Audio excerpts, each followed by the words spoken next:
Buenas tardes, gracias por acompañarnos en esta transmisión de Así es mi gente TV. Soy Gerardo Sánchez. Buenas tardes y gracias por acompañarnos. Hoy es 31 de mayo del año 2020, donde vemos que el mundo pues se ha puesto de rodillas ante una pandemia que ha matado a muchos, a miles, podemos decir más de 100,000 personas alrededor del mundo y ha contagiado a millones. El Salvador es uno de los países más pequeños de todo el istmo centroamericano. También es un país que ha prometido mucho en este primer año de gestión del presidente de la República, Nayib Bukele. Comenzó con pie derecho, digamos, haciéndole frente a lo que jamás en la historia de El Salvador se había conocido, es hacerle frente de una forma contundente a la delincuencia y al crimen organizado. Uno de los flagelos que ha puesto de rodillas a aquellos países que no han sabido controlarlo. Bueno, hoy, el día de mañana, 1 de junio, cumple 365 días que Nayib Bukele tomara posesión de su mandato. Dentro de eso, tenía un plan de recuperación económica del país para poderlo desarrollar en un corto tiempo, en los primeros 5 años de gestión, aunque su partido, que es Nuevas Ideas, no tiene ningún representante en la Asamblea Legislativa, pues pero con Gana, que es el partido en el cual hoy él representa a nuestro país, se espera que el próximo año, el 28 de marzo del 2021, se elijan a candidatos que representen al partido Nuevas Ideas, tanto en la Asamblea Legislativa, pero también como alcaldes en todo el territorio salvadoreño. Hoy esta tarde vamos a analizar lo que ha sido este primer año de gestión del presidente Nayib Bukele ante todo esto, la incertidumbre de una economía actualmente a nivel mundial golpeada por la pandemia del COVID-19. Pero justamente en El Salvador también no se libra solamente un fuerte de batalla contra lo que es el COVID-19, sino que también se le ha venido una tormenta política al presidente, donde no ha encontrado el consenso con las diferentes bancadas, especialmente del FMLN y Arena, y otros partidos políticos como el PDC. Y hoy esta tarde también El Salvador se defiende ante una depresión tropical que de alguna manera afecta los intereses de todo El Salvador. Para hablar de todo esto y hablar especialmente de la economía y del desarrollo político de El Salvador, voy a darle la bienvenida a nuestros invitados especiales de esta tarde. Tengo el placer de presentarles a nuestro primer invitado de honor, licenciado Eber Martínez, presidente de ADEL San Miguel y director del Consejo Directivo del DCR de El Salvador y vicerrector de la Universidad de Oriente Univo. Licenciado, qué gusto que me acompañe en esta tarde. Bienvenido a Diálogo en América.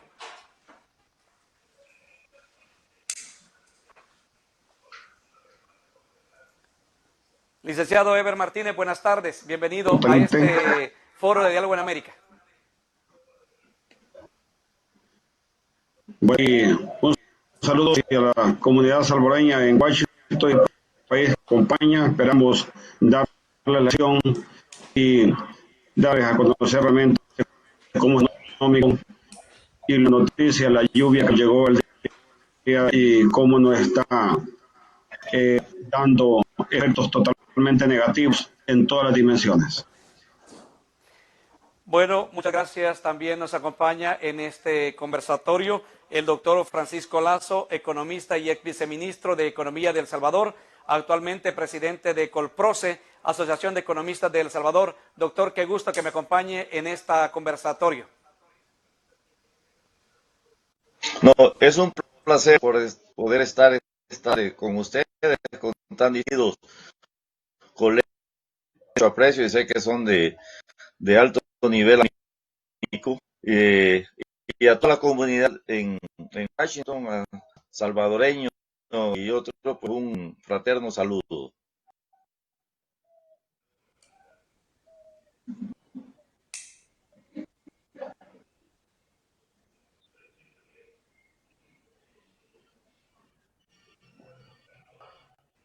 se está cortando en estos momentos lo que es el audio. Voy a tratar de poder cortar, voy a poner el intro y regreso con ustedes para hacerle la presentación debidamente como se lo merecen. Ok, ya volvemos.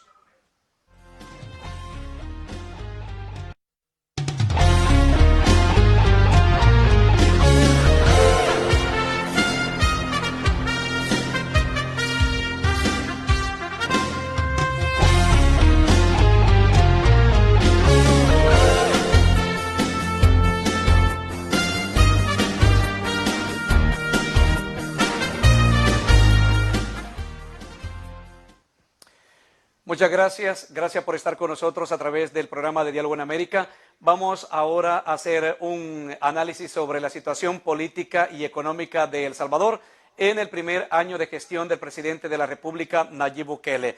Voy a darle la bienvenida al licenciado Eber Martínez, quien es presidente de la ADEL de San Miguel y director del Consejo Directivo del DCR de El Salvador y vicerrector de la Universidad de Oriente Univo. Licenciado, gracias por acompañarnos en esta tarde.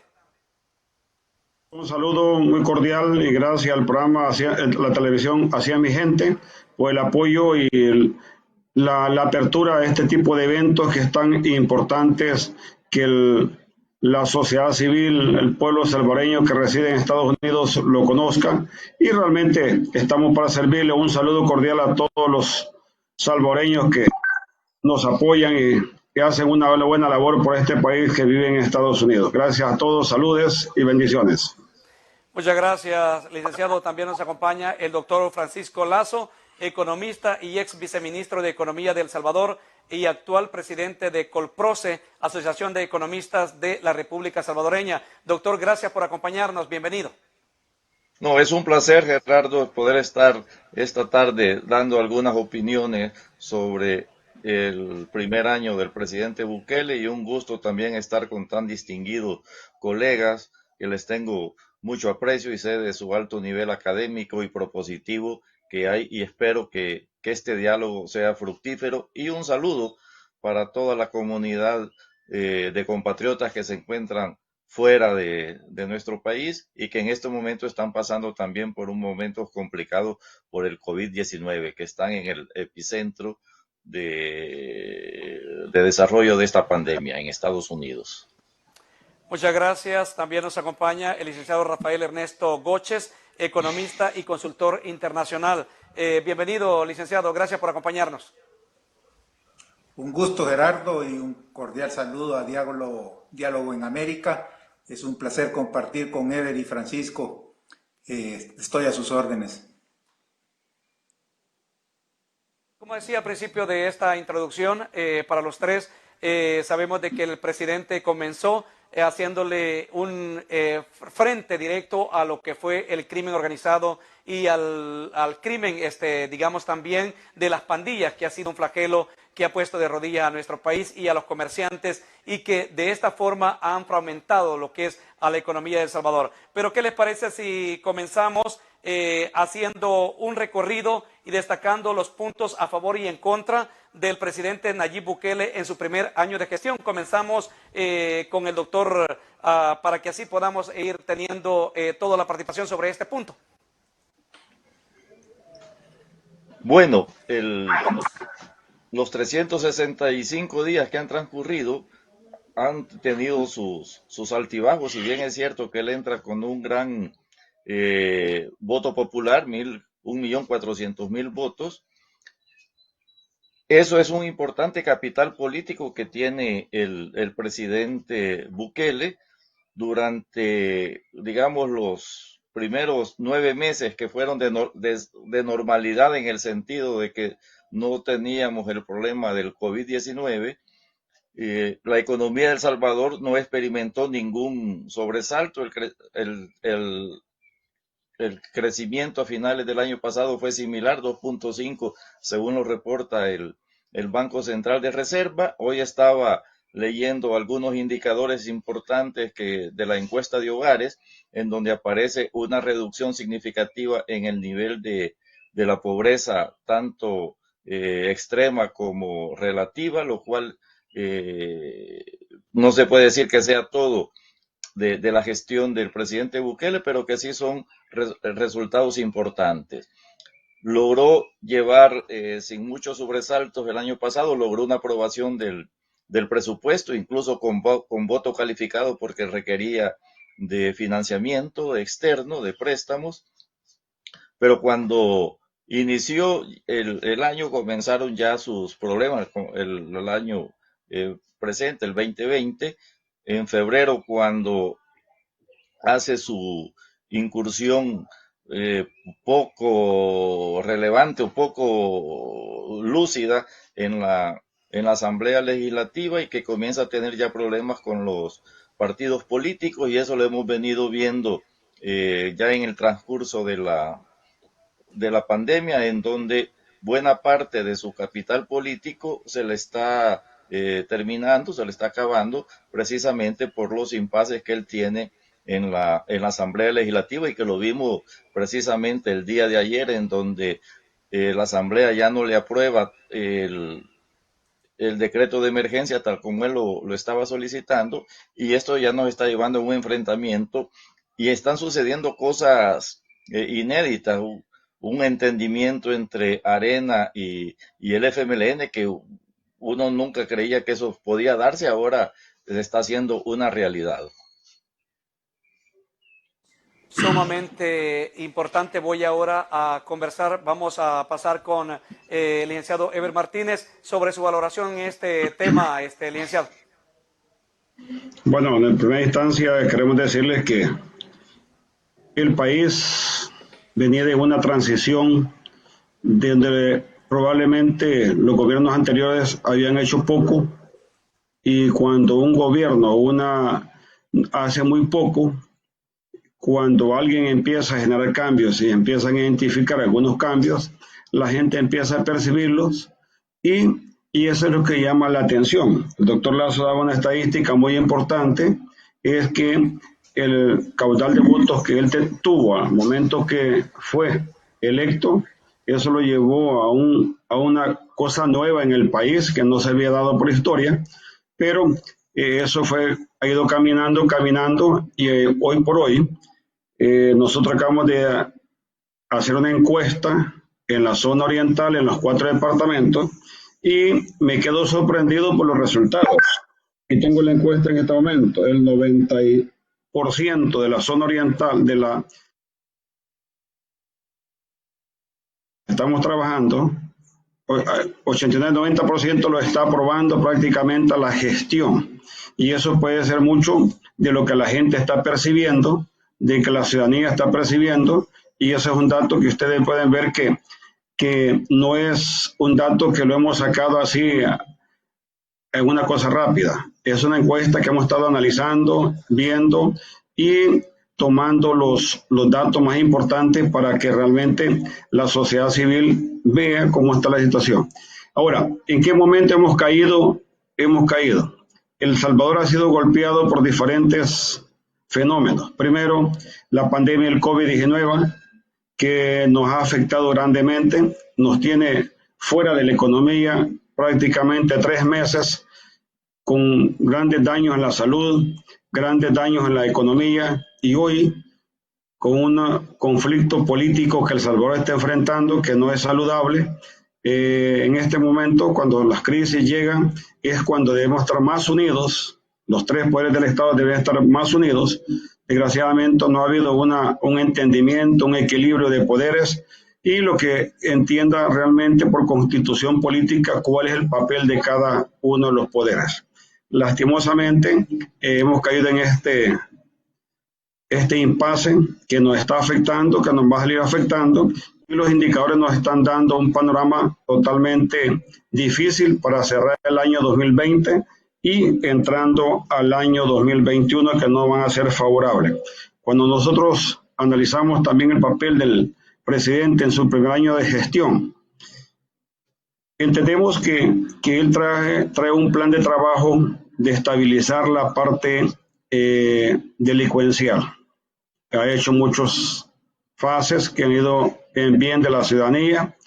Muchas empresas en la zona oriental que estaban siendo totalmente afectadas por la criminalidad, más que todo por la famosa renta que estaba dando.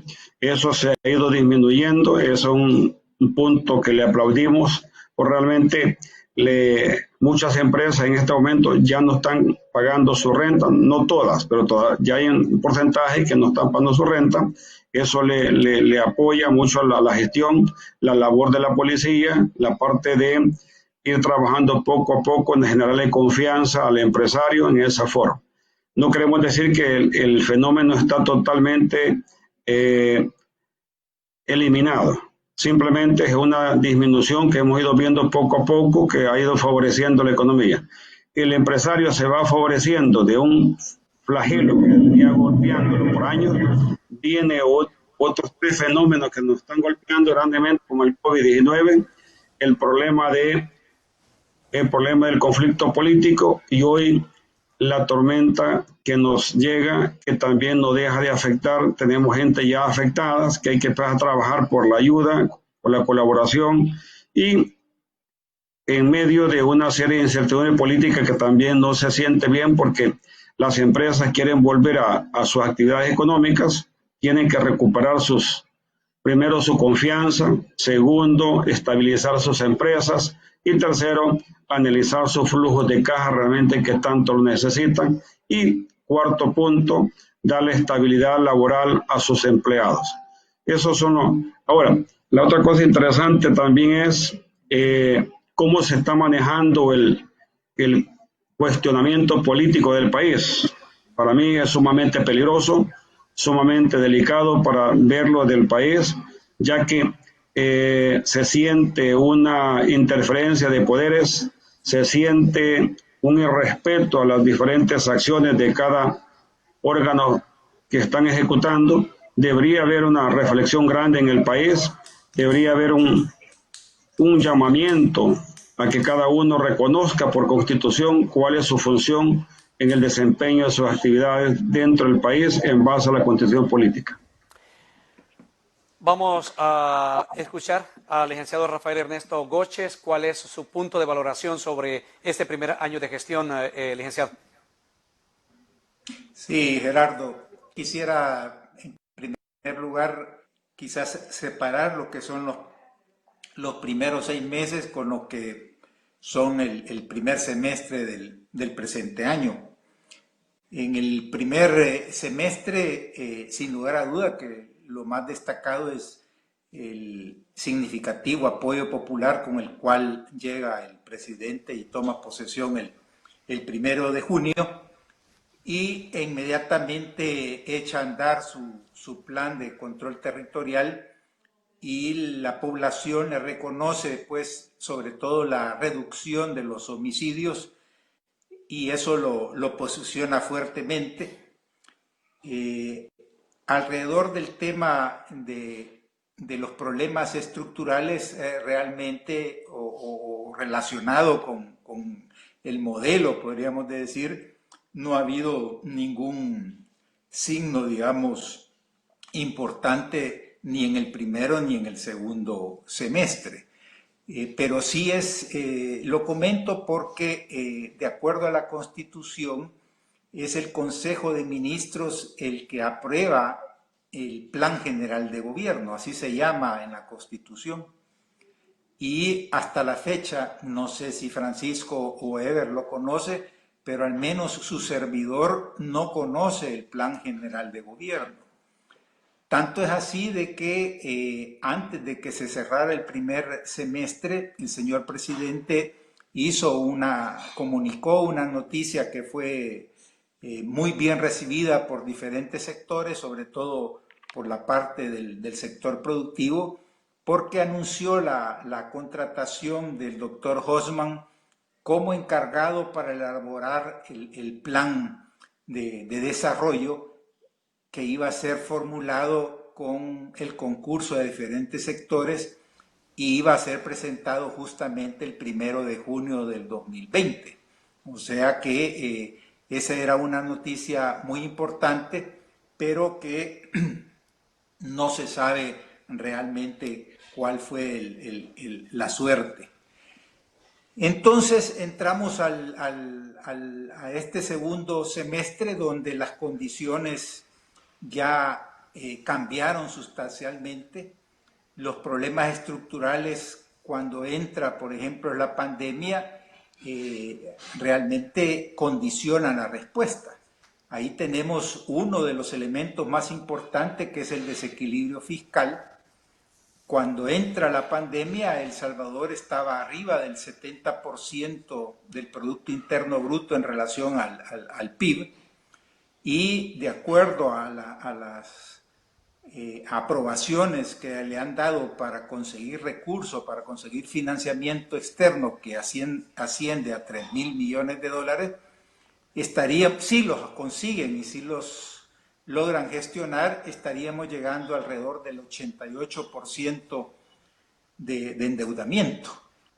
Y este tema subrayar porque es bien importante en función de que cada vez le es más difícil conseguir financiamiento al país y cada vez tiene que pagar más.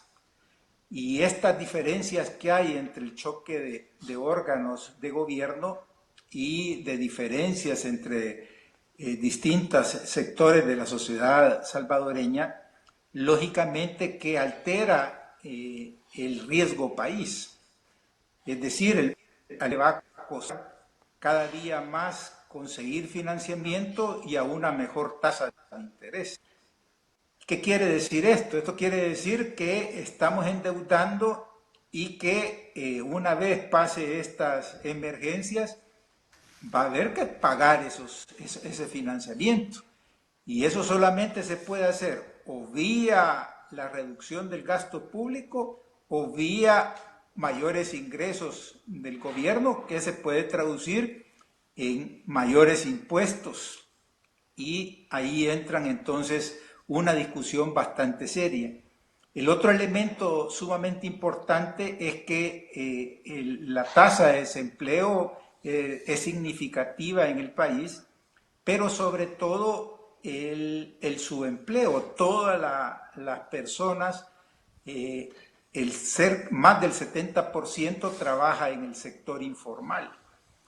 Y entonces este sector informal, lo que es reflejo, para que tengan una idea, los compatriotas allá en Estados Unidos, es que al año entran al mercado laboral 55,000 personas. Y de estas únicamente hay empleos a lo máximo para 10,000 personas. O sea que el déficit en términos del mercado laboral anualmente andaba por 45,000 personas al año. Eso es sin pandemia. Pero si nosotros le agregamos el desempleo que se está generando por la pandemia, lógicamente que el sector informal está creciendo aceleradamente. Entonces, ahí es uno de los temas delicados, y termino puntualizando que el otro elemento sumamente importante en el cual descansaba la economía nacional y familiar es justamente las remesas.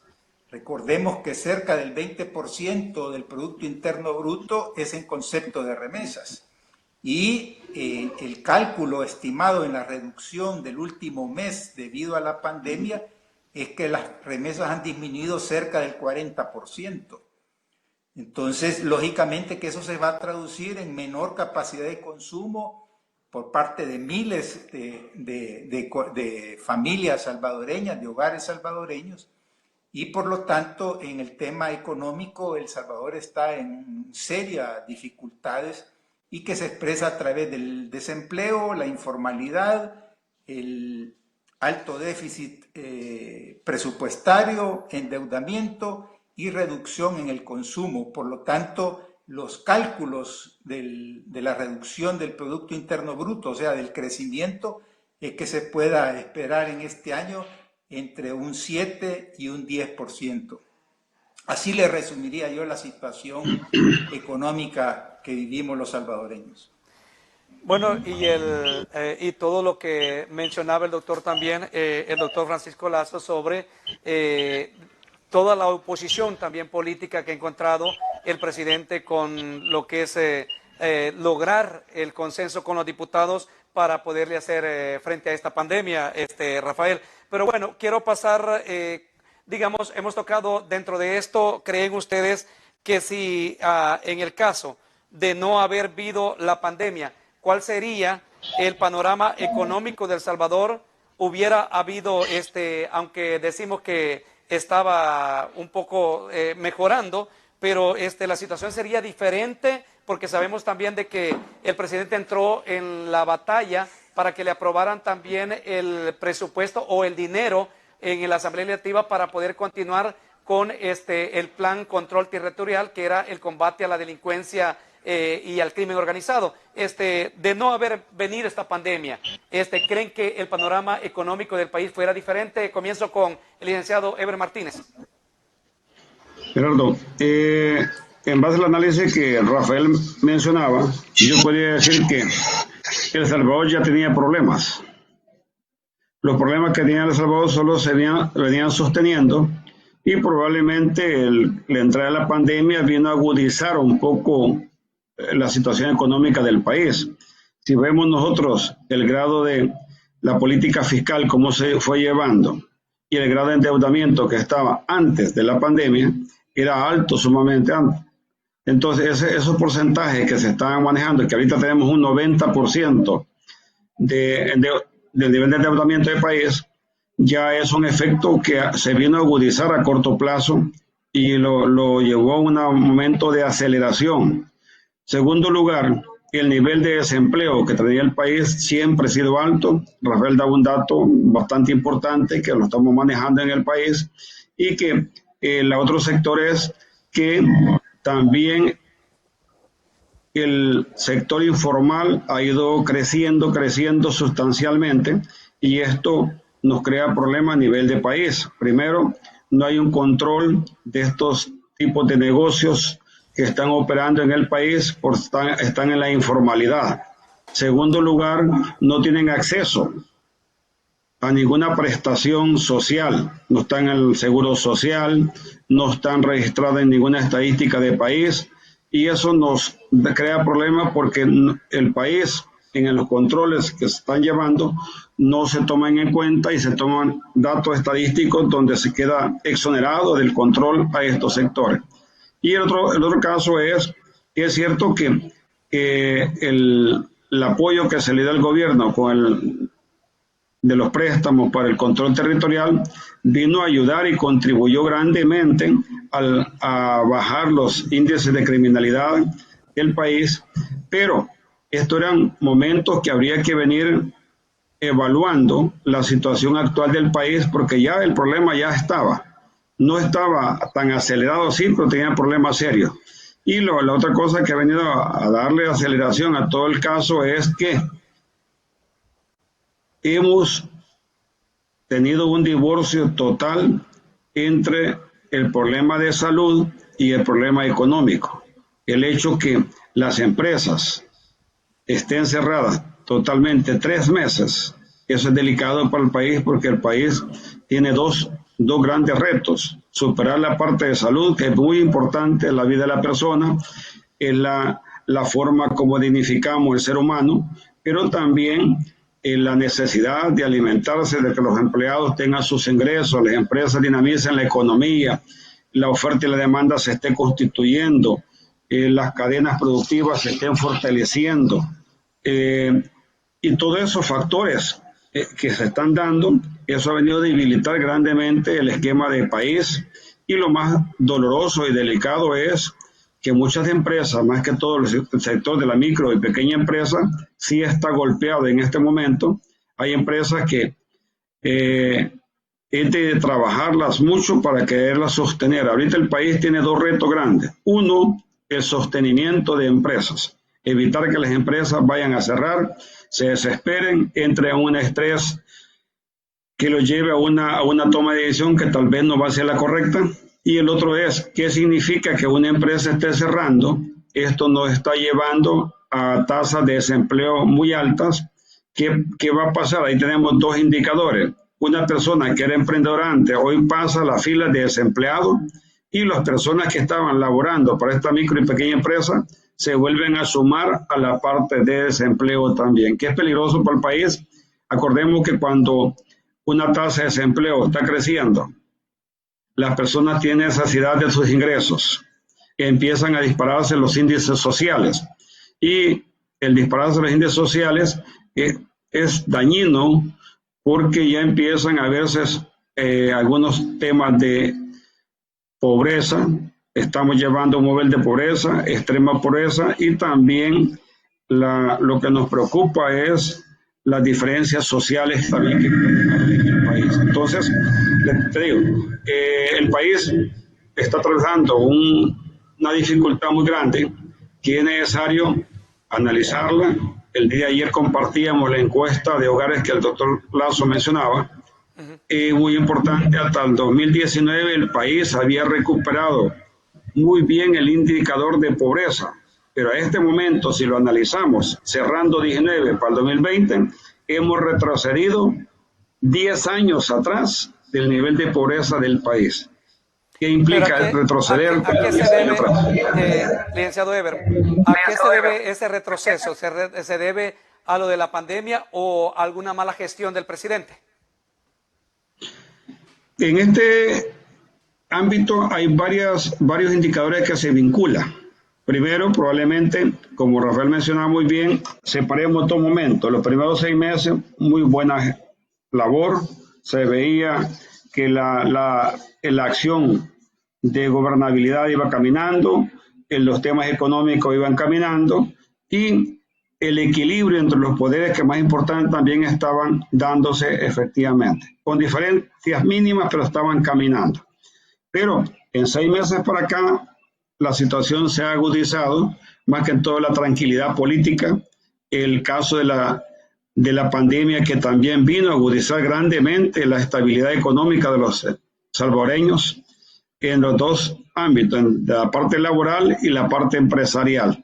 Y lo más peligroso es que El Salvador no estaba preparado, y ningún país estaba preparado con los índices financieros para hacerle frente a temas de salud.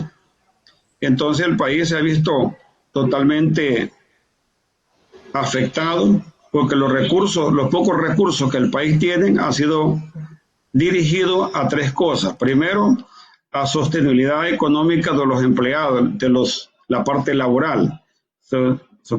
Vimos que dio un fondo de $300 a cada persona, a cada empleado, para sostenerse durante el primer mes. El segundo aporte que ha dado es la canasta básica, que en este momento se está distribuyendo a los diferentes sectores, pero para darle estabilidad social al país, exactamente a la parte de recursos humanos, a la parte laboral, no es un salario mínimo que van a ir a resolver el problema, no es una canasta básica, para que el nivel de equilibrio social en la parte laboral tendría que estarse no menos de 5 meses para que la gente sostenga ese equilibrio económico en sus grupos familiares. ¿Tendrá capacidad El Salvador de dar ese soporte económico? No lo tiene.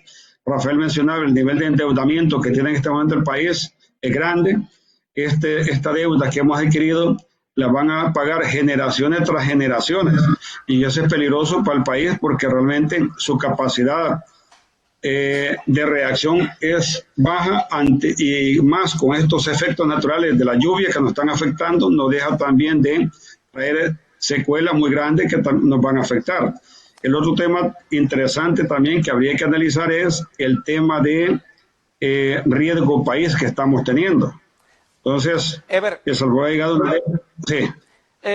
Entonces, volvemos probablemente con ese análisis. Démosle oportunidad a Rafael para que también Rafael pueda y el doctor nos puedan dar un punto de vista sobre este punto importante que estamos tocando, Rafael. Ok, démosle. Sí, yo creo que es esta discusión entre salud y economía no es muy acertada, por cuanto realmente no es una o lo otro. Yo creo que el gran reto que tienen diferentes países, porque con esto de la pandemia si alguna ventaja tenemos es que hay varios continentes y países en los cuales ya van más adelante que nosotros. Entonces podemos observar qué es lo que está funcionando y qué herramientas, qué métodos están utilizando. Y esto es una relación, más que todo es un balance, cómo se logra un balance entre la atención de la emergencia sanitaria y la reactivación económica. Y allí hay elementos fundamentales como es la base técnico-científica sobre la cual se toman las decisiones. Entonces, y hay varias herramientas. Le pongo una, por ejemplo, que es el semáforo, en el sentido de que va de acuerdo al nivel de contaminación que se va teniendo, así son las actividades que se van permitiendo realizar, los protocolos que se implementan en términos de bioseguridad para poder proteger la salud de la población y particularmente de los grupos más vulnerables. Entonces aquí ha habido una discusión más que todo política alrededor de ese tema y en ese sentido creo que no estamos bien como país. O sea, tenemos suficientes problemas como para estarle echando más leña al fuego. Entonces yo creo que si se le diera un espacio a la academia, a la parte científica para que ayude a la toma de decisiones, creo que se podría encontrar ese balance entre salud y economía, ya que de lo contrario lo que vamos a tener son respuestas inefectivas y los cálculos son realmente preocupantes porque la curva que se está levantando es la curva de la pobreza.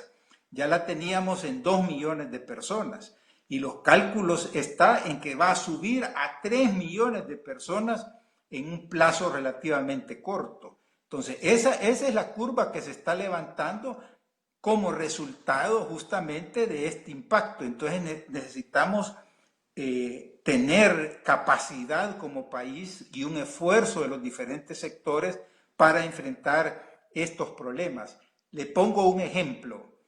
El sector informal es la parte más difícil de manejar en la reactivación o en la reapertura.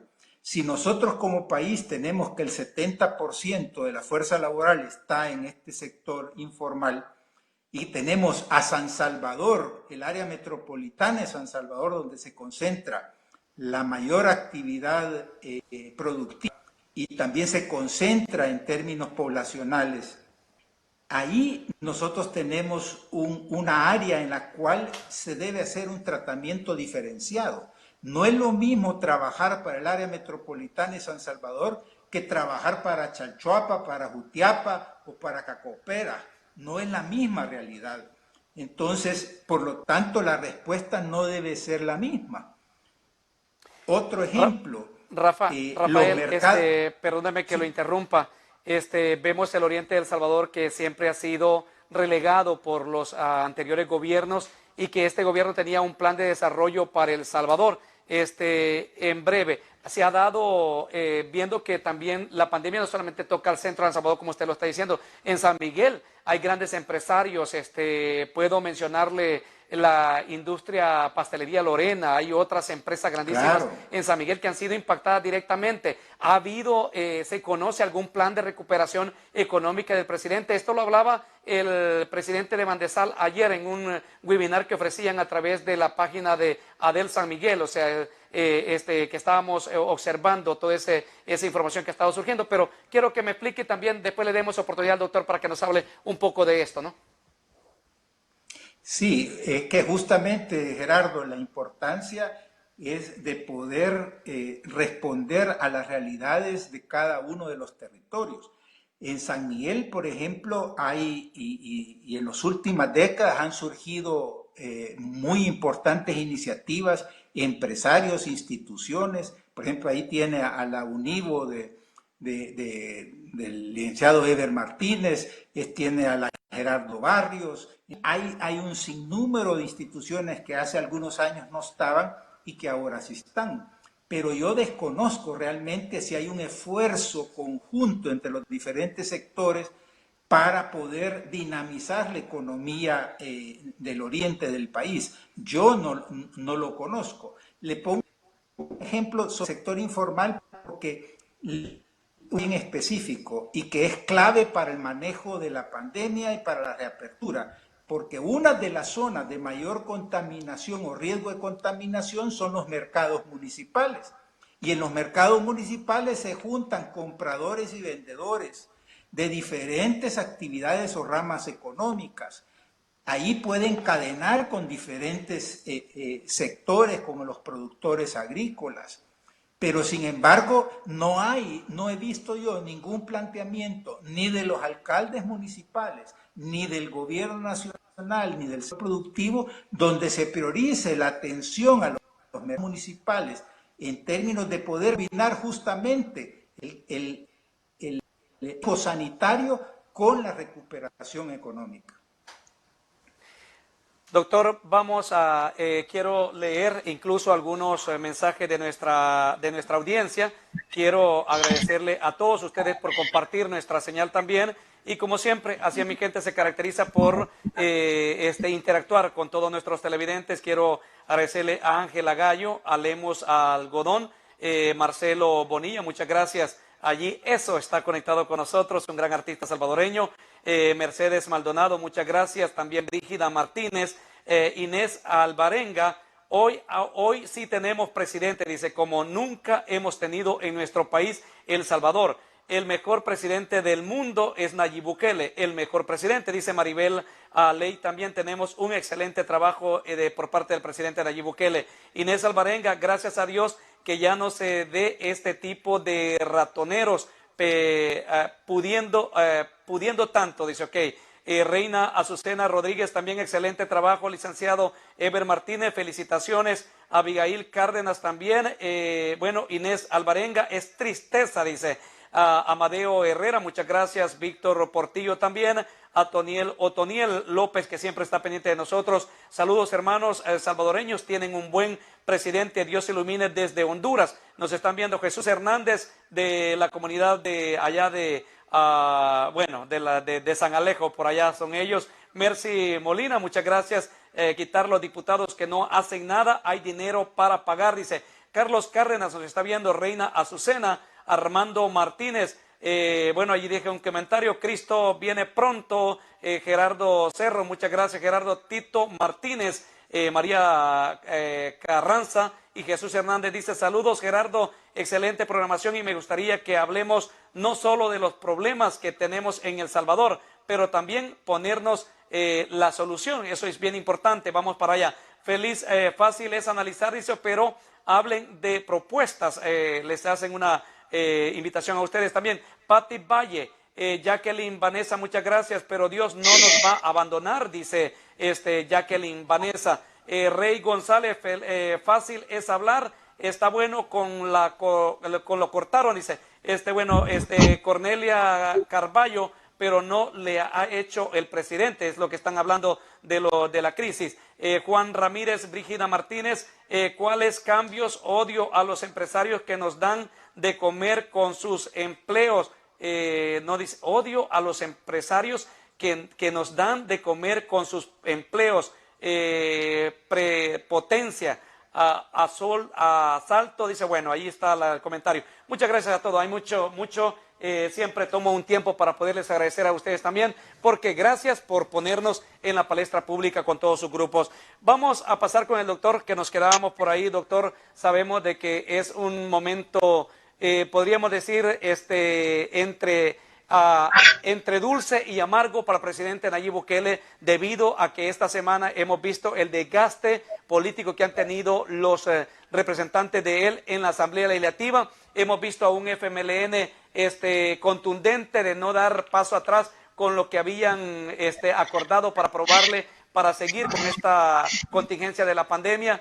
Pero en el sector económico, ¿cómo cree usted que esto va a comenzar el siguiente año de gestión del presidente Nayib Bukele? ¿Cuál sería el panorama que le espera a El Salvador en los siguientes 365 días, doctor? Muy bien. De lo que han estado diciendo aquí los colegas, se me vino a la idea lo siguiente, que El Salvador en lo que resta del año, va a enfrentar 5 pandemias, no solo la del COVID-19, que ya sabemos cuáles son los efectos que está teniendo, ¿no? Del el confinamiento, el cierre de la economía, etcétera. Pero después nos vienen 4 pandemias más. Nos viene la pandemia económica, la caída económica va a ser fuerte. Ya Rafael estaba diciendo que se espera una caída que puede andar por el 10%. Yo creería que sí, que incluso todavía es muy temprano para estar dando este tipo de cifras, puede ser mayor incluso, y con dificultades para poder recuperarse en el corto plazo. Si tomamos en cuenta, cuando uno revisa los planteamientos que están haciendo organismos internacionales de las predicciones económicas, Estados Unidos va a caer 6%, la Unión Europea va a caer 4%. ¿Eso qué significa? Que son nuestros principales socios comerciales que van a caer, por lo tanto, tendremos mayores dificultades para la recuperación económica interna. Es decir, esta sería para mí la segunda pandemia, es decir, la recuperación económica, que yo no le veo por dónde podrá irse. Voy a dar unas ideas después. La tercera pandemia va a ser la crisis social que esto va a desatar, es decir, mayor nivel de pobreza, mayor nivel de incertidumbre que va a tener la sociedad. La pobreza yo creo que estaría llegando fácil a 30-35% de la población, lo cual ya son números altos. En algunos, en el sector rural será necesariamente mayor esta situación. Y no se le ve, por lo tanto, salida para esto. Es decir, el gobierno no podrá ir pasando todos los meses dándole los $300 al grupo familiar o dando la ayuda que está dando, el paquete que está dando en este momento, porque le sale oneroso, es decir, no habrá finanzas, no habrá endeudamiento que tenga capacidad para poder llevar esto, yo diría 2 meses más, junio y julio. La cuarta pandemia es lo que estamos viendo, la pandemia política, el impasse que hay en la Asamblea Legislativa cuando recordemos que el presidente Bukele como tal no tiene diputados. Los únicos que se le han ido acercando han sido los de Ghana, algunos del PCN, a veces el del CD, pero no tiene ninguna fuerza parlamentaria importante. Y si los dos mayores, que es Arena y el FMLN, se ponen de acuerdo, logran la mayoría calificada y le pueden hacer cualquier cosa en la Asamblea. Es decir, hay también este otro problema. Y también está la otra pandemia, que es la de seguridad, que si bien es cierto, los resultados han ido mejorando al respecto, pero también la seguridad requiere de recursos. Hay cálculos en el Banco Central y en otras instituciones de que el clima de inseguridad afecta entre un 12 y un 18% del Producto Interno Bruto, es decir, hay también un elemento importante de atacar en esta situación. Cuando uno conjunta estas 5 pandemias, lo que tenemos es una tormenta perfecta, peor que la que cayó anoche, ¿no? Con consecuencias todavía mayores de todo este elemento, y uno no encuentra todavía cuáles podrán ser sectores que puedan dinamizar. Yo me recuerdo que el año pasado se daban números alegres de proyectos de inversión del sector privado que hablaban de 7,000 millones de dólares repartidos en el quinquenio, la mayor parte de ellos en el tema de construcción, muy poco en el tema industrial o la agroindustria, fuerte en el sector de generación de energía solar, pero muchos de esos proyectos difícilmente se van a llevar adelante, es decir, son 7,000 millones que uno dice, miren, con suerte el 50% se puede lograr, si no es que menos. Además de los grandes proyectos que se mencionaban en el plan Cuscatlán, como en la campaña del presidente, e incluso ya en su gestión de que se iban a a impulsar, como era el tren, como era el aeropuerto, como era el Surf City, muchos de ellos difícilmente podrán llevarse adelante por el nivel de endeudamiento que se está teniendo en esta situación.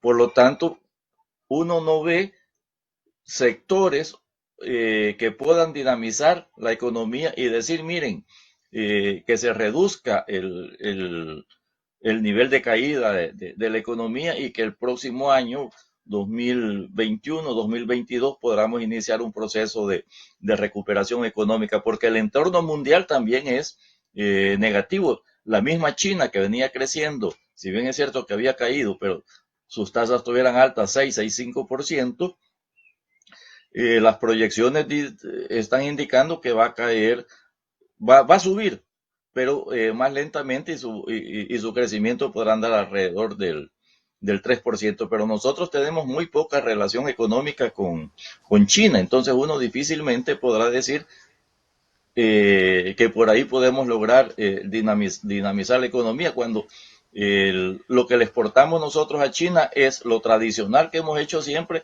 café y azúcar.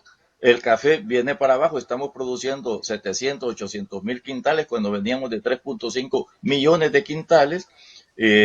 Azúcar ya no podemos producir más porque ya prácticamente todas las tierras que se pueden dedicar a la producción de azúcar ya están al límite, es decir, son como 120 mil manzanas. Difícilmente uno puede decir, mire, vamos a introducir el doble, 240 mil manzanas, es imposible, ya no da el territorio para eso, nuestra frontera agrícola está agotada. Doctor. Entonces, ¿dónde uno puede encontrar factores de crecimiento? Les voy a dar un dato relevante. El Salvador exporta más hacia los países centroamericanos, a todos los del SICA, desde República Dominicana, Guatemala, Honduras, Nicaragua, hasta Panamá, Costa Rica, exporta más que lo que le exporta a Estados Unidos. Entonces, un elemento puede ser, mire, busquemos en lo regional cómo podemos todos los países mejorar nuestros índices de comercio y por lo tanto posibilidades de crecimiento económico. Creo que por ahí podrá ser algo importante. Mucha de la demanda de afuera va a caer. ¿Por qué? Porque la economía de Estados Unidos, la economía europea están cayendo. Es decir, los sectores maquileros no van a poder conseguir contratos fuertes como los han tenido en el pasado porque esa economía también está cayendo. Es decir, el panorama se ve complicado, por lo tanto, habría que buscar internamente en donde se podrán A eso, buscar a aquellos eso elementos quería dinamizadores. tocar un punto. Sé que tal vez no es un tema de tanto peso, pero para la comunidad aquí en Estados Unidos, la salvadoreña y también el empresariado, sabemos que la industria como las maquilas, doctor, la industria, digamos, exportadora, incluso las cervecerías más grandes de El Salvador que también exportan, tengo entendido, la industria como el café y el azúcar, que son dos rubros de exportación que hemos conocido entonces, pero la pregunta sería en este término, ¿qué estrategias tendría que implementar el gobierno del presidente de la República para poder mantenerse a flote en esta, digamos, pandemia económica, porque esto lo vamos a llamar de esta forma, en el próximo año que ya le viene encima, empezando desde el día de mañana en adelante, digamos, como el segundo año de gestión de él? Pues uno de los elementos dinamizadores necesariamente va a tener que ser aquellos en la búsqueda de dinamizar el mercado interno y la producción para el mercado interno. Es decir, tenemos que endogeminizar nuestro crecimiento económico y no estar dependiendo de las fuerzas exteriores porque esas están debilitadas. Entonces tenemos que ver cómo internamente logramos esto. Y para mí, la micro, pequeña y mediana empresa son claves en esta situación para poder dinamizar, aunque sabemos que en la micro y la pequeña lo que hay ahí es el sector informal básicamente, pero se debe de fortalecer esto porque eso nos va a dar empleo, nos va a dar crecimiento, nos va a dar consumo y vamos a tener posibilidades de cómo internamente lograr el crecimiento económico. Hay datos importantes que buena parte de las pequeñas y las medianas empresas ya son exportadoras. Entonces, fortalezcamos también a las empresas exportadoras de la pequeña y mediana empresa, Bueno, porque eso y, sí pueden dinamizar rápido. y doctor, quiero darle espacio al licenciado Eber Martínez, quien sabemos de que él representa a ADEL San Miguel. Él ha estado aquí con el BESI, quien es el Small Business Administration en Estados Unidos, participando de varias estrategias. Licenciado Eber Martínez puede hacer el cambio que puede esperar, que necesita El Salvador para poder mantenerse a flote en esta emergencia. Bueno, Gerardo, hay varios puntos de vista que primero estamos evaluando cómo salir del momento actual. La situación económica está en dos momentos. La situación actual del país, la micro y pequeña empresa como la gran empresa están atravesando un momento difícil en este momento. Entonces, para mí las empresas tienen dos momentos, el momento ya y el periodo de recuperación. El grave problema de las empresas ahorita es flujo de caja. Entonces, sus flujos de cajas cayeron por diferentes índoles, han caído. Entonces, uno de los mecanismos que se está buscando a corto plazo es el fondo que se va a manejar a través de Bandesal. Ustedes lo conocen ya cómo está manejando los 140 millones que están buscando fortalecer parte de la planilla de las empresas, 50% por 2 meses, aquellas empresas que tengan 99 empleados y que no hayan hecho ventas en el 2019 mayores de 7 millones de dólares. Esa es la primera reacción que se está viendo y trabajando en este momento. ¿Cómo va a participar en ese eslabón la actividad económica? Primero, sabemos que no es el fondo suficiente para salir, pero sí les va a apalancar en algo su situación económica ya. Y el segundo eslabón son los 300 millones de dólares que están buscando fortalecer a través de un fideicomiso para fortalecer el capital, estrictamente capital de trabajo. Y este capital de trabajo viene a fortalecer exactamente como la palabra, el capital de trabajo de las empresas que han sido golpeadas sustancialmente. ¿Cuál va a ser el trabajo de los actores locales como nosotros que estamos trabajando? Primero es hacer un levantamiento de las empresas, ya estamos trabajando en eso, un levantamiento de las empresas que han sido golpeadas, evaluando hasta qué nivel ha llevado el golpe a las empresas. Y la segunda etapa es haciendo un reanálisis de la perspectiva de este empresario, evaluándose su actividad económica y buscando una estrategia para fortalecerlo, especialmente en financiamiento. Cuando tocamos el término de financiamiento, sabemos que los empresarios algunas veces, los dos compañeros tocaban un poco el tema de informalidad, que es la tasa más grande de empresas en el país, y estas empresas algunas veces hay que darles acompañamiento y asistencia técnica para que sus inversiones vayan caminando en el rumbo y en el retorno que se está buscando. Entonces, la factibilidad, ahí es donde va a entrar los actores locales como las ADELES, los CEDEMIPES, CONAMIPE tienen que entrar fuertes y los diferentes actores como las alcaldías tienen que activarse para trabajar en economías circulares, donde creamos oferta y demandas para fortalecer la economía de la zona, economía del departamento y economía entre municipios. Eso nos va a ir fortaleciendo poco a poco. ¿Cuál es el reto más grande que hay ahorita en este momento? El papel de la academia tiene que ser fundamental en este momento. El papel de la academia va a ser fundamental, ya que las academias cuentan con recursos no económicos, pero sí con personas, alumnos que están en el territorio, tienen presencia en los municipios, tienen presencia en los departamentos y más importante es que tienen formación académica. ¿Qué hay que trabajar con la academia en este momento? Acordemos que los escenarios como se han formado los alumnos son escenarios normales, en escenarios donde las empresas han trabajado en un escenario de planificación financiera normal, nada de riesgos, las ofertas y la demanda se han mantenido, los encadenamientos productivos han sido sumamente equilibrados porque nunca en la historia del país había habido un desequilibrio de esta naturaleza.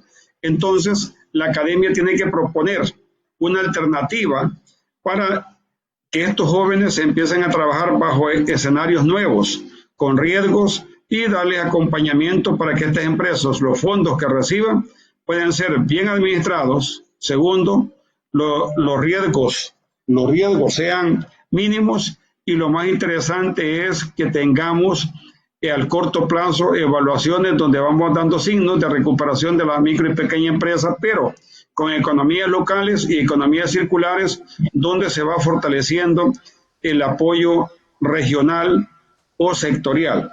Otra cosa interesante es que la academia tiene que repensar a corto plazo el nuevo perfil de profesional que tiene que necesitar ante esta crisis que hemos tenido. El doctor manejaba 5 crisis que podemos tener, probablemente tengamos esas y otras más, pero la academia, repito, tiene que pensar en el replanteamiento del nuevo perfil de profesional, y ya se está analizando el nuevo esquema de profesional que puede salir para apoyar a reactivar la economía que tanto lo necesitamos.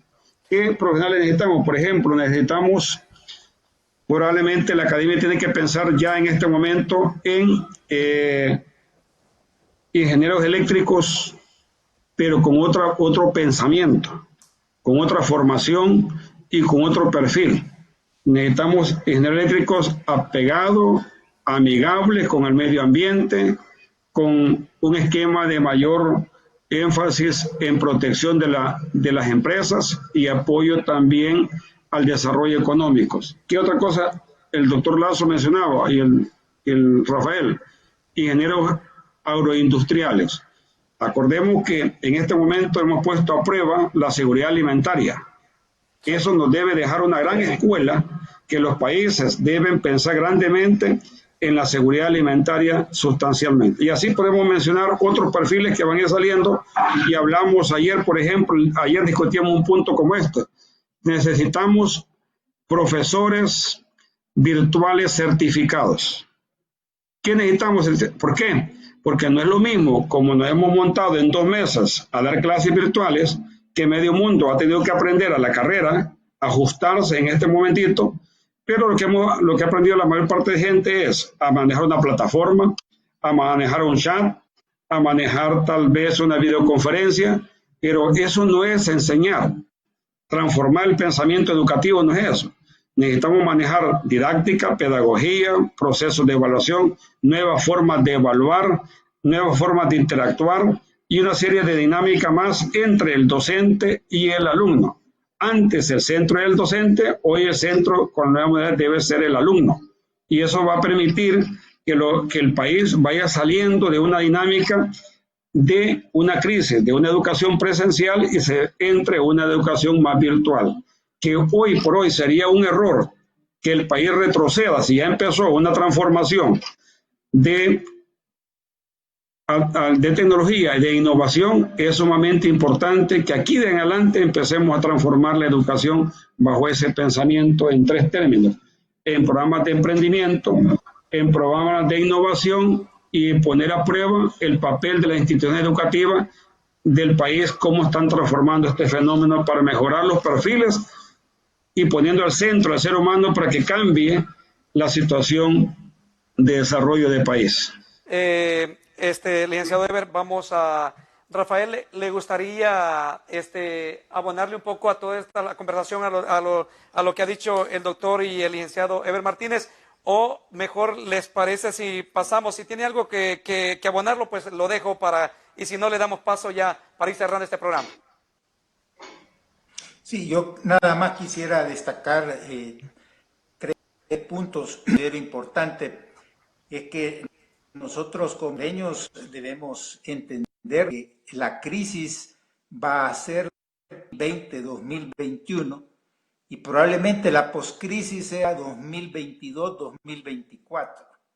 Es decir, que nosotros, prácticamente eso cierra el señor presidente, vamos a estar en una situación difícil. Y por lo primero que hay que entender es aceptar, definir el problema que tenemos. Yo creo que ese es el primer punto sumamente importante que debemos tener en consideración.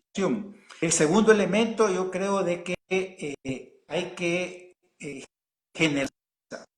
Y aunque se tienen momentos difíciles, yo creo que es oportuno insistir en la confianza, en el diálogo, en un entendimiento mínimo. Al país no lo va a sacar el gobierno por sí solo, no puede hacerlo. Concurso de los diferentes sectores. Partamos del tercer punto de lo que tenemos. Nosotros como salvadoreños somos personas laboriosas, ganas de trabajar y salir adelante. Pero cita lo que el licenciado Martínez muy bien, esa relación, por ejemplo, si ya tenemos nosotros instrumentos o mecanismos en los cuales participa el sector académico, la empresa privada y el potenciemos lo que ya existe para poder entrarnos en la generación de que ese es el elemento clave para poder salir de esta situación tan difícil que vivimos. Y hay otra situación también que sabemos que el próximo año son las elecciones para diputados y alcaldes. Si ustedes tendrían que evaluar al presidente de la República en este año de gestión, del 1 al 10, ¿cuál sería, digamos, la calificación de ustedes como maestros de la República, como maestros de nuestro país? Pero también haciendo un pequeño análisis por qué le dan esa calificación. Comienzo con el doctor. Yo le pondría entre 7 y 8. Es decir, con lo económico, hasta en los primeros 9 meses, digamos, ya de la pandemia yo quito lo económico porque eso ya le da otra circunstancia. En el manejo de la crisis del COVID, creo que sanitariamente lo ha hecho bien, pero se ha peleado demasiado, es decir, políticamente ha tenido muchos errores, muchos elementos que no son rescatables. Por lo tanto, cuando uno revisa qué es lo que han estado haciendo otras economías, por ejemplo, en Brasil, en donde Bolsonaro dejó que explotara la pandemia de ese tipo, ya está próximo también al impeachment. En Estados Unidos vemos también la gestión de Trump, que dijo que cuando llegara el verano se iba a calmar porque el virus no soporta el calor, y ahí tenemos ya casi 600,000 casos, no me recuerdo cuántos son los que hay en Estados Unidos, ya lleva más de 100,000 muertos, es decir, han habido aspectos desastrosos. Aquí en El Salvador todavía no hemos tenido una explosión, llevamos, si no me equivoco, 44, 45 muertos, y relativamente se ha hecho bien. De ahora en adelante yo creo que es donde el presidente tiene que sacar su capacidad de gestión como presidente de la República y ponernos en fila para el relanzamiento en lo económico, en lo político, en lo social, para ir superando lo que yo llamo las 5 pandemias. Licenciado Rafael. Que yo no me atrevería realmente a entrar a una calificación. Es solucionar los problemas, y para ello hay que definirlos, y para definirlos hay que tener una base científica para hacerlo. Yo creo que el problema del país es que se los dan exclusivamente al nivel, el cual está enfrascado en una dinámica que no nos va a sacar adelante. Entonces yo creo que se necesita la participación de sectores que le den sensatez, que le den coherencia, que le den un ambiente más de entendimiento, y porque la población ahorita no ha sentido, como decimos popularmente, el ácido de la situación. O sea, nosotros lo vamos a empezar ya a partir de justamente de este mes de adelante. El Salvador va a entrar en una situación sumamente difícil, y por lo tanto se necesita necesita el curso de todos los sectores, entendiendo pasos. Y usted me pregunta, Gerardo, en diciembre, yo con gusto le doy la calificación, pero es la exigencia que el país, no es sencillamente presidente, es que nosotros, yo creo que si no es una visión de país donde sectores se sumen y hacia un objetivo común, El Salvador no va a salir adelante. Y para mí lo importante es sacar adelante el país. Es un momento importante escucharlos a ustedes. Don Ever, ¿le gustaría dar, digamos, alguna calificación y el por qué o cuáles serían los retos que este presidente tiene que enfrentar? Porque veíamos lo que decía el doctor, en las cuales se enfrascó, creo yo, de que no ha habido, bueno, muchos tienen que tener un carácter, ¿no? Un carácter de poder, pues, no sé, de alguna forma yo había comentado hace unos días en otros programas de que es lamentable muchas veces cuando tienes el poder que puedes tener el consenso, la llave para poder sentar a tus enemigos, tanto políticos como económicos, y buscar un consenso. Lamentablemente me estaban también informando de que el país viene de una costumbre, especialmente en el área política, donde los diputados estaban acostumbrados que otro partido o la empresa privada llega y compra las voluntades a cambio de dinero. O sea, me votas por esto, me apruebas esto, te doy tanto vale o qué me vas a dar, un puesto, lo que sea. Pero bueno, esos son temas para seguirlos hablando en el futuro, creo yo, con ustedes que tienen tanto prestigio en nuestro país y a nivel internacional también. Pero ¿le gustaría darle alguna calificación al presidente, don Ever? Yo tengo dos cosas importantes que agregar. Uno, tenemos una encuesta que acabamos de pasar en la zona oriental, ustedes la tienen por ahí, la conocen. Pueden ver el nivel de aprobación que tiene el presidente a nivel de los sectores. Y ese es un dato bien importante que como equipo técnico y de gobierno tienen que evaluar. La empresa privada está creyendo en el resultado que el gobierno puede dar al corto plazo a un giro de la crisis que está viviendo el país. Y es un reto. Nosotros en educación, al menos yo en mi etapa de educación, nunca me gustó la evaluación cuantitativa. Me voy siempre por la evaluación cualitativa. Me gusta ver cualidades, variables, indicadores y ver cómo se va moviendo el esquema en todo momento. Yo le veo dos cosas buenas. Una de las cosas buenas es que a veces uno aprende de los errores y va a nivel de equilibrio en todo momento. Pueden haber la aprobación en este momento, ahí tengo la encuesta, tiene 90% de aprobación y ese es un dato que a él le favorece. Tiene que ser muy inteligente él y su equipo técnico para aprovechar este caudal político que tiene en este momento, porque esto se va a traducir en un valor efectivo en las elecciones del 2021. ¿Qué cosas interesantes tiene que ver el país? Primero, como decía Rafael, la confianza. Hay que recuperar la confianza, hay que recuperar los equilibrios. Con lo que ya pasó no se puede hacer mucho, porque ya pasó, pero sí podemos hacer mucho con lo que podemos hacer a futuro. Me interesa una reconciliación con los sectores, interesa un acercamiento con los sectores de pensamiento y lo más interesante es una alianza de país. Tenemos alcaldes, tenemos sectores que están muy entregados a la sociedad, al desarrollo. Uno que anda en el campo de acción se encuentra con actores importantes que por A o por B razón no están en la toma de decisiones, pero son actores importantes que conocen el territorio, conocen la gente y conocen la forma como ir sacando adelante su sector. Entonces yo pienso que cosas importantes. Primero, una confianza de país, dar una confianza. Segundo, equilibrar los poderes. Tercero, una reconciliación que vendría bien en este momento, bajar los ánimos y buscar un consenso.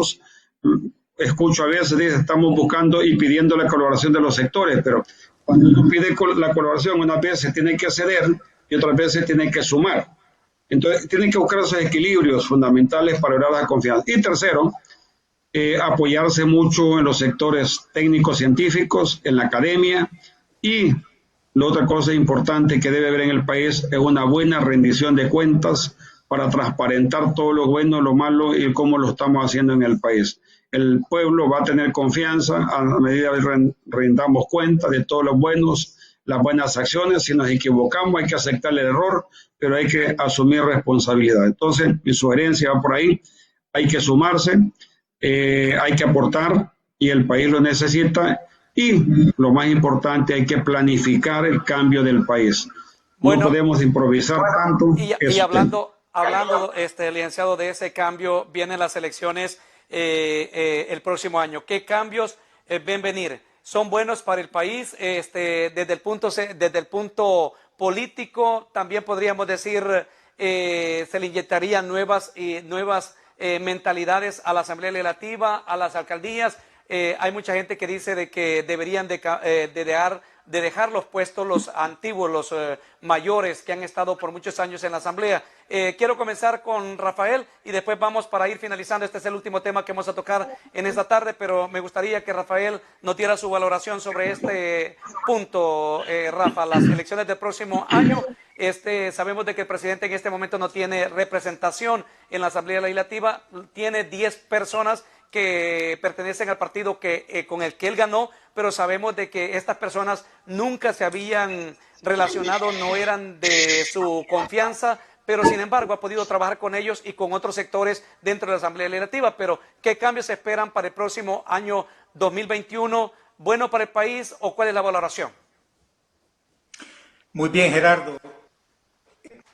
Para serle franco, yo no necesito mucha confianza en las elecciones, independiente de quiénes sean los partidos. Porque el problema es que ha estado girando siempre alrededor de las elecciones. Es el calendario electoral el que marca la agenda. Bueno, llegamos al colmo que cada 5 años en el gobierno nacional o en los gobiernos locales, cada año cambia un gobierno, pues las elecciones, ¡boom!, van todos para afuera, todos los empleados y todos los funcionarios afuera. Hay otras elecciones en los municipios, llega un nuevo consejo, van para afuera. Entonces, yo creo que de esa manera el pando está en un círculo vicioso. Realmente, todo lo que hemos de hacer y la coyuntura, el problema nos lo está indicando y hemos conversado con lo que dijo Francisco, con lo que dijo Ever, son estructurales, que se necesitan respuestas de largo plazo, pero pronto. Entonces, construyamos un proyecto de país, una agenda de país. ¿Cuáles son las prioridades? ¿Cuáles son los objetivos? ¿Cuáles son las metas? ¿Cuáles son los recursos? Pongo un ejemplo, es el país centroamericano que mejor ha estado trabajando el caso de la pandemia y donde ha golpeado relativamente menos, Costa Rica. ¿Y cuál es una diferencia de Costa Rica y otros? Es que sumando salud con educación, Costa Rica le destina más del 12% del Producto Interno Bruto a salud y educación. El Salvador es la mitad de esa cantidad. Por lo tanto, nosotros no podemos esperar resultados si no invertimos, si no priorizamos.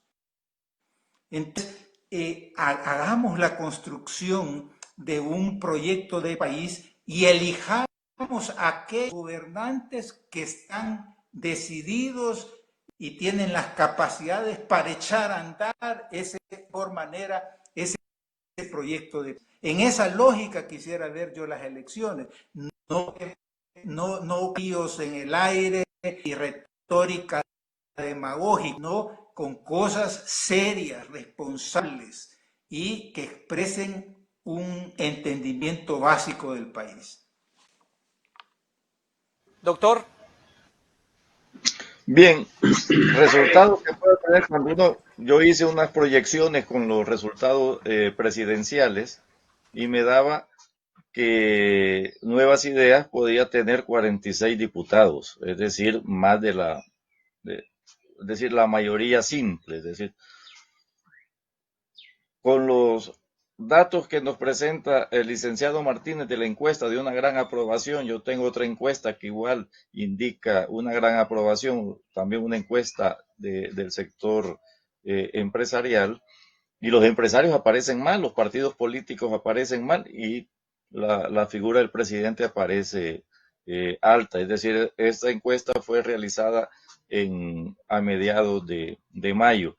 Si se mantuviesen todos estos niveles de apoyo, yo creería que Nuevas Ideas puede dar una sorpresa política en el país y ojalá que sea para bien y no para que se llegue con revanchismos en ejercicio del poder, digamos que la Asamblea atienda lo que efectivamente le dicen los, las otras bancadas. Yo fui diputado en una ocasión y me recuerdo hace casi 30 años, y nos decían a nosotros, éramos minoría en Convergencia Democrática, sí, ustedes tienen la razón, pero no tienen los votos. Entonces, cuando uno escucha eso, uno se sale frustrado de eso. Yo decidí nunca más volver a, a estar en la asamblea ni a pretender llegar. Y quiero decir que el ejercicio de la legislativo es muy importante, no solamente en El Salvador, sino que en todos los lugares, y que se debe de hacer con respeto, con buscar el beneficio de la sociedad en lo económico, en lo social, en lo político, y no ir detrás de prebendas o de componendas que son muy frecuentes y muy comunes en el ámbito legislativo. Esperemos que todas esas malas prácticas sean cosa del pasado y que se pueda hacer una gestión legislativa en beneficio del país y sin revanchismos. Don Ever, ¿cuál es su punto de vista? Yo pienso que, y comparto con los dos compañeros la posición, uno, si vemos las encuestas que estamos pasando y quisimos evaluar el primer año de gestión, queríamos ver las tendencias en momentos normales y en momentos críticos. Y el esquema de gobiernos mantiene su popularidad, la gente sigue creyendo en él, la empresa, la micro y pequeña empresa, que es la que más valuado, cree en él, y es un momento que tienen que aprovechar. ¿Qué puede pasar en las elecciones 2021? Probablemente hayan sorpresas, probablemente el Partido Nuevas Ideas tenga bastantes diputados en la Asamblea que pueden dar una transformación. Comparto lo del doctor Lazo que dice, ok, llegan al poder, pero debemos llevar a un momento de equilibrio, a un momento de no revanchismo, a un momento de buscar salidas del país. Comparto la opinión de Rafael, necesitamos construir un país diferente. Necesitamos hacer una planificación de país. Necesitamos creer más en indicadores en programas como educación, salud, seguridad social. Son temas importantes del país que le dan una vida totalmente a la sociedad, una mejor rendición de cuentas que es bien importante en el país, y lo más importante es que las personas que van a estar manejando lo que es la Asamblea Legislativa se dé mucho lo que es la sanidad y ojalá que las nuevas elecciones lleven ese tema importante. Yo nunca he estado en política, nunca he querido, nunca me ha gustado, pero uno ve todos los vaivenes que se dan y no son saludables para los países como los nuestros, que son países pobres, que cuesta que lleguen impuestos y los impuestos deben ser sumamente redistribuidos en el bienestar social de los que realmente somos usuarios de los servicios del Estado. Así es que la invitación es que toda la persona que llegue al poder realmente piense que es un país, es una sociedad civil y tiene que pensar en la gente y siempre la gente como una forma de desarrollo del país. Bueno, para mí ha sido un placer poder conversar con ustedes, que me hayan dado este tiempo de este domingo 31 de mayo para poder hacer esta valoración y sobre todo también contribuir a la opinión. No sé que nuestro país viene de ser golpeado por muchas cosas, los terremotos, las depresiones tropicales como la que ustedes están viviendo esta tarde allá a nivel nacional del país, y otros, lo que es lo que hablaba el doctor, esas artimañas que se usan tanto en la Asamblea Legislativa, pero que también se usan cuando se va a pedir el voto a las zonas rurales, que te compran la voluntad, que te compran por un guacal, por una ración de comida, ¿no? O sea, yo creo que el país debe de ir cambiando, nuestra gente debe de ir entendiendo también y dejar un poco el fanatismo en las cuales ha fundido también ha profundizado a nuestro país en la pobreza, y combatir lo que ustedes decían también, la pobreza mental, invertir más en educación y invertir más en salud, que es también el mismo pensamiento de Coxa aquí en Washington DC, licenciado Eber, que Coxa tiene un convenio con la Universidad de Oriente Univo para poder pagarle becas a los jóvenes que quieran seguir estudiando en el país, y ojalá que sigan estos programas de impulsar a jóvenes para que vayan detrás de carreras universitarias y podamos sacar juntos, como escribían en los mensajes, si ustedes los pueden ver después, hay gente que decía, es mejor buscar soluciones, salir adelante e invertir más en la educación y salud, que es los puntos más importantes para mejorar la economía de nuestro país. Licenciado Rafael, gracias. ¿Con qué mensaje se despide de nuestra audiencia? Un cordial saludo, Gerardo, muchas gracias. Ha sido un gusto compartir con Francisco y con Ever, y a los hermanos allá cercanos de Estados Unidos y de Washington, decirles de que estos son momentos de solidaridad de ambas partes y que también juegan un papel muy importante para salir adelante como salvadoreños. Doctor Francisco Lazo, ¿cuál es el mensaje para toda la diáspora en esta tarde? Pues un saludo a todos, que tengan mucho cuidado, mucha precaución, que están en el problema de la pandemia. Yo sé que estamos pasando momentos difíciles, el desempleo latino en Estados Unidos ha llegado casi el 20%, muchos hermanos están siendo afectados por esto. Les digo, hagan el esfuerzo, sigan empeñados en hacer las cosas mejor. Recuerden que aquí también tienen ustedes a gente que ustedes les ayudan con las remesas. Traten siempre en la medida de lo posible, de seguirles ayudando. Sus parientes aquí lo agradecerán. Y un saludo a Rafael y a Ever. Me dio mucho gusto poder estar con ellos en esta ocasión. Y Gerardo, muchas gracias. Para mí es un placer, doctor licenciado Ever. Gracias también por estar y poderme conectar con estas grandes mentes de nuestro país. Podemos decir los tanques de pensamiento que muchas veces aquí en Estados Unidos no se oyen, pero que en El Salvador gozan de los privilegios que le brindan los demás medios. Así es, mi gente, siempre queda abierto para ustedes, Rafael y doctor Francisco, y también gracias. El licenciado Ever Martínez ya lo sabe. Gerardo, gracias por la oportunidad que nos ha dado este día, a los compañeros por haber atendido la invitación. Sabemos que el aporte que ellos dan en la parte económica y en la parte social es sumamente importante. Sabemos que son personas que han sumado bastante. Yo le pongo dos reglas básicas: han sumado y han multiplicado sus aportes, y que realmente se siente cuando ellos están haciendo una contribución de pensamiento, de propuestas, y traen efectos positivos para el país. Segundo lugar, para los compatriotas salvadoreños de Washington, Estados Unidos, realmente felicitarlos por esa gran labor que hacen allá, ese gran liderazgo que están desenvolviendo en estos momentos de crisis, y lo más importante en estos momentos es la unión familiar y